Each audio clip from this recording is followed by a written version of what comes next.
Hi, it's Wayne Pitt from Brick Pit here. So we've had more Lego arrive.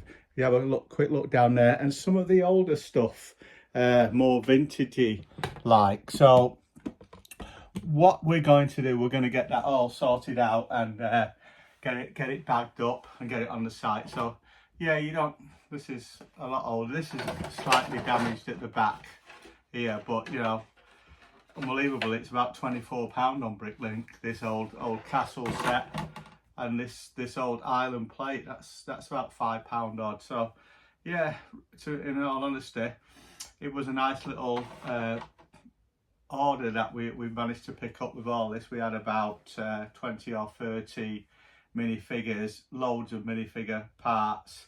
But anyway, what I wanted to speak to you about today is Bricklink worth doing?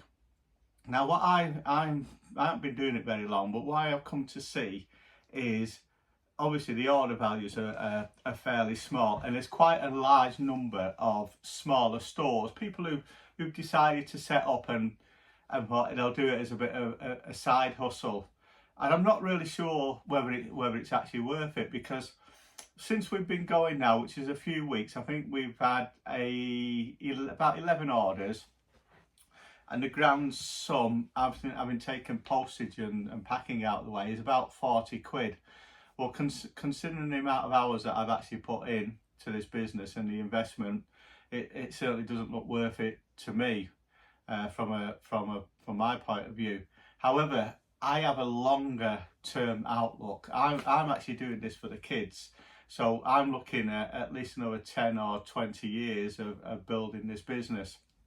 And by then, obviously it'll branch out and it'll do different things to the business, but the Bricklink side of it's quite difficult, and you see a number of shops come up for sale, and the guys look at the Bricklink stock and it's valued at 10 grand and they suddenly want 5 grand. Well, that's just not going to happen, because there's just no money in the job. I mean, in America and Australia, it appears they appear to get more money and they get bigger orders from what I'm seeing, and it looks worthwhile. But in the UK, it might actually be the case, but I haven't seen it yet, and I haven't seen it on any YouTube videos or anything like that. So it's an interesting dilemma. Should you start this as a side hustle? Well, if you're into Lego, yeah, it's great. I mean, you're touching all the pieces, you see all the different bits and pieces, you can build sets up from all your Bricklink stock, etc. But as a business, could you survive on it?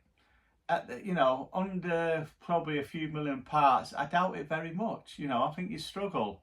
So, if you're going to build a Bricklink business, I think you've got to aim for it to be rather large.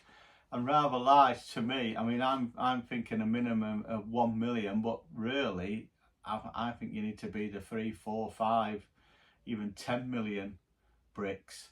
I might be talking absolutely rubbish, to be honest with you, because I'm new to the game. But let me know in your comments. Tell me what you think. Is it worth setting up a Bricklink store? Like I say before, I'm not sure unless you want to go in heavy on a Bricklink store or Brick Owl store. So yeah, as I say, let me know in the comments.